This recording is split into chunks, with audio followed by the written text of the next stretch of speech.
So the fact that against his own heart, against what he might say his better judgment, but with the full backing of his son, the heir to the throne, Prince William, the king this morning said, hell no.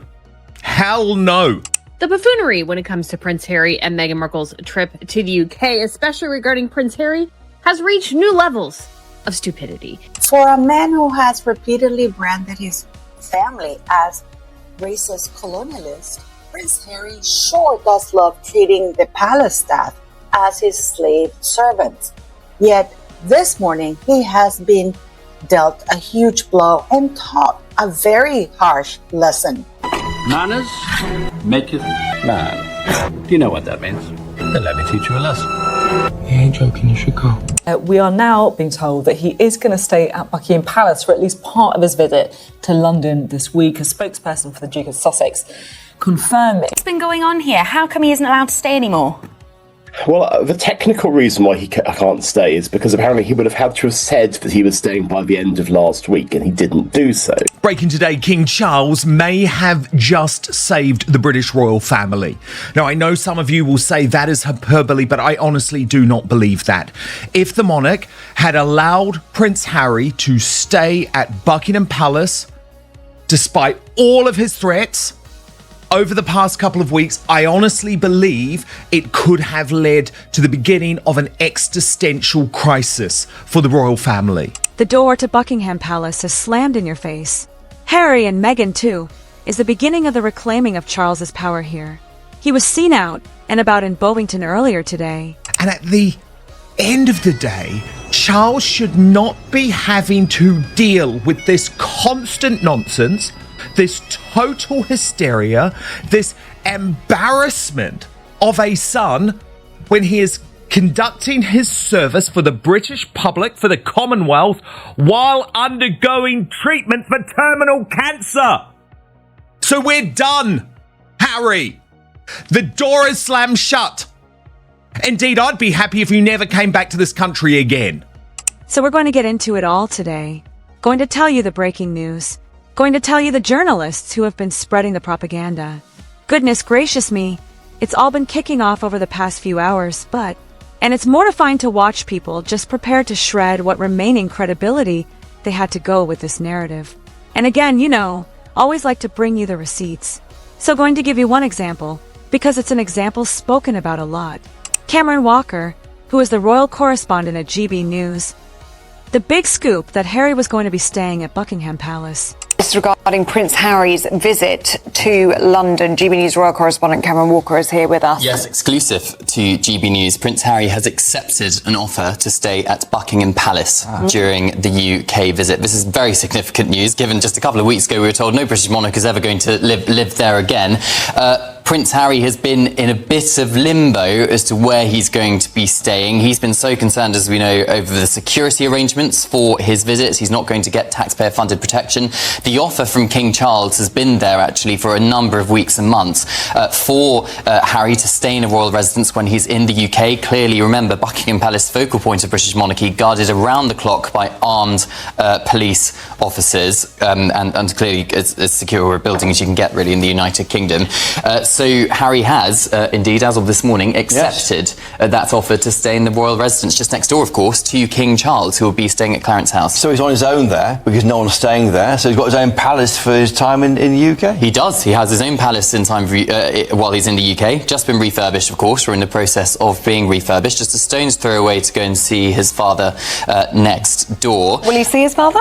Well, we don't know. They say that's a private matter. I would be so surprised if he does not make the time to see his father while he's in the UK. I know for a fact that the two of them do actually talk regularly. And that does happen over the phone. And they may sit down and watch the game together on Saturday night? Quite possibly. I think a selfie? Yeah, maybe. I don't think that Harry's going to be staying in Buckingham Palace for more than a couple of days, because he's going to be in Birmingham for the Invictus Games countdown.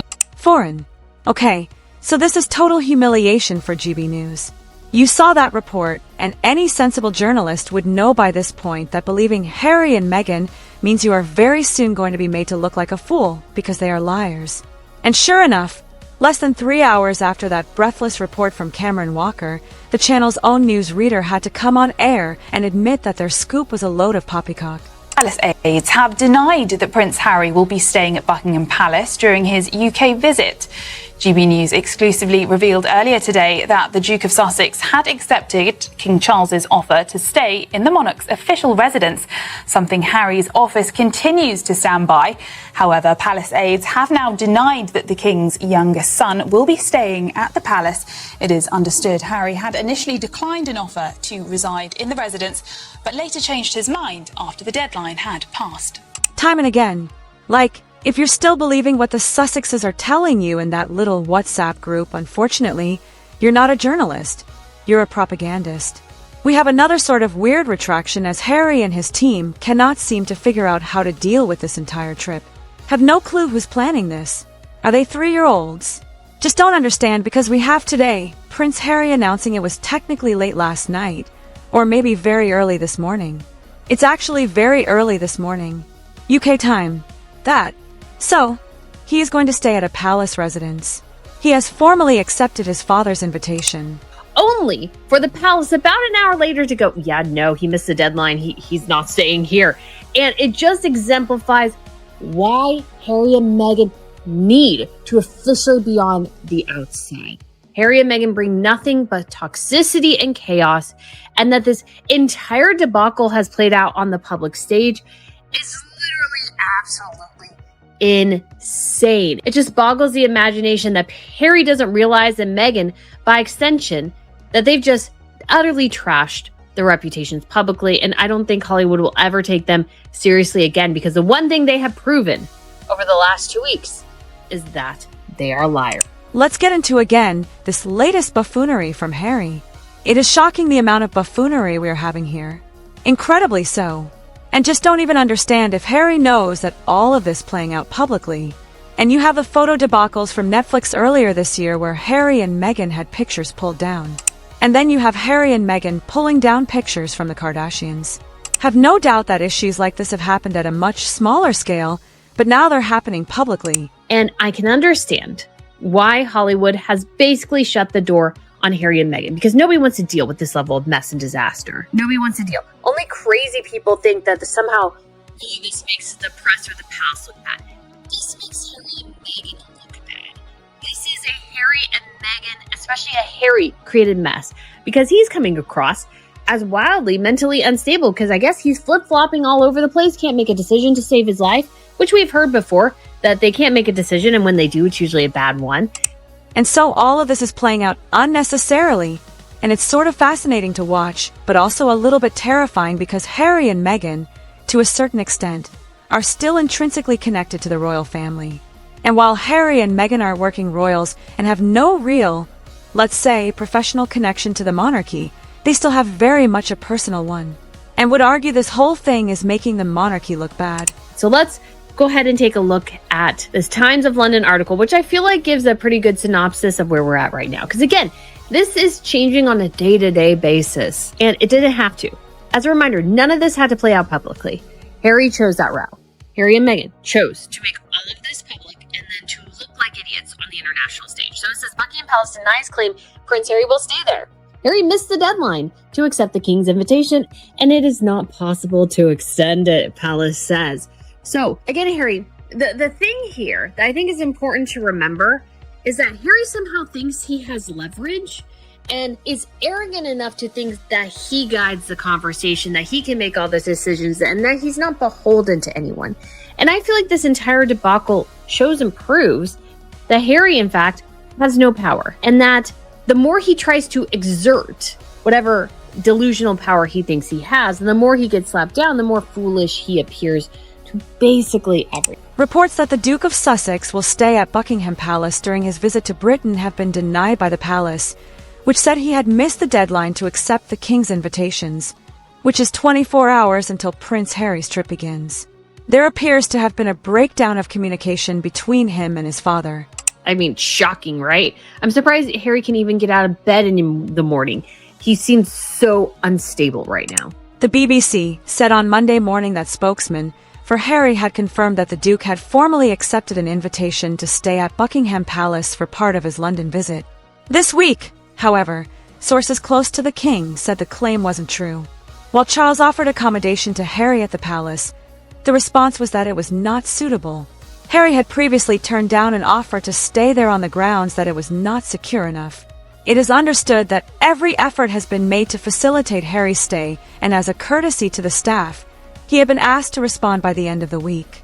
Palace sources say Harry formally declined the king's offer on Saturday morning. So there's a couple of things here to point out, which is that one of the safest buildings in Britain, Buckingham Palace, Harry's response was that it wasn't suitable. It's not safe enough. How was it not safe enough? Yes, there are people outside Buckingham Palace all the time, but there are literally men with big guns outside it too, all the time. So this idea that somehow he wasn't going to be secure enough is just lunacy. It makes zero sense. And it comes from, I think what Harry was trying to do is he wanted to stay elsewhere. Maybe he wanted to stay at St. James's Palace. Maybe he wanted to stay at Kensington Palace. But he didn't want to stay at Buckingham Palace, but that was what was on the table. And I think Harry thought, well, maybe if he pushes and maybe if he complains and whines and does all the things, Charles will go, well, I guess you can stay at one of the other residences, or maybe even he wanted to stay in Windsor. But Charles was like, no, this is the offer. And Harry doesn't have any leverage here. The only leverage he has, of course, is emotional blackmail with his children. But even that didn't move the needle much. Charles said, it's Buckingham Palace or no palace at all. And Harry said, no palace. And then a request was received later that day to accept the offer. So he had declined the offer, and then hours later was like, no, I want to accept it now. You can't flip-flop this much. It comes across as unstable. And mentally, I feel like he comes across as almost mentally ill. But the hospitality and staffing provision was no longer available. Because, again, the world does not revolve around Harry. To facilitate somebody in the palace, staff has to be made available, kind of decisions have to be made, rooms have to be prepared. Like, there's a lot of things that go into that. It's not just, oh, you can come in and stay whenever you want to. It's also a huge working palace. There are tours going on right now. And so there's a lot of logistics that have to be determined before Harry just waltzes in. And as well, if Harry is going to formally decline the offer, you can't just give an about face a couple hours later when I guess his plans fell through. And this is interesting as well. I think this was in another article talking about how Harry really, after the initial security was denied last week, Harry apparently was spending all last week making plans. I was like, what do you mean you were just making plans? In this type of situation, what you should always do is make and formalize your plans without, let's say, government-funded security. Do it without, and then when you need to, you can adjust if you do get that security you wanted. So this idea that Harry somehow needed to go through all these hoops and bells and whistles in order to make this trip work is insane last minute. Especially for him, I do change and amend my plans last minute when I travel. If I make my hotel reservations fairly early, that's a boon for me. That means I was successful, ladies and gentlemen, because sometimes I leave it to the last minute and I change my arrangements. When I was in the UK back in December of 2024, the state visit between Egypt and Denmark came up last minute. And so I changed my plans last minute and flew to Denmark, which I didn't plan to do because I initially, I think, was probably going to take a Eurostar between the UK and France. So I took a plane to Denmark and then I took a plane to Paris. And so you can change things last minute. Even this last trip, I had to move my trip up by a day. So I had to leave a day early in Amsterdam, arrive a day early in Brussels. I had to make hotel arrangements. I had to change my Eurostar. So there were a lot of things and logistics that I had to do to make it sort of all work. And I was able to do that. I mean, it wasn't bad at all. But it was just interesting that Harry just doesn't seem to, I guess, fully get this. But I don't know. I guess he just wanted to leave it because he's so worried about his security. He's going to leave all the planning to the last minute, guys, because that's what sane people do. After consultation with the king, the decision not to extend the invitation was communicated to Harry over the weekend. So the palace was like, no, you can't do this. But Harry went ahead and gave an exclusive to an outlet saying he was staying. I guess to see if, again, he could somehow, by publicly appearing to accept it, try to make the palace look bad when they said, no, he didn't get the invitation. Like, that Buddy at all takes Harry seriously is insane to me. Like, you cannot take this guy seriously. You can't work with this guy. I mean, how can you work with this guy? He comes across to me as mentally unstable and kind of dumb. Like, how in the world, as a business, do you align with him knowing this? And I think this is why we had Netflix, Spotify, multiple other companies back away from Harry and Meghan.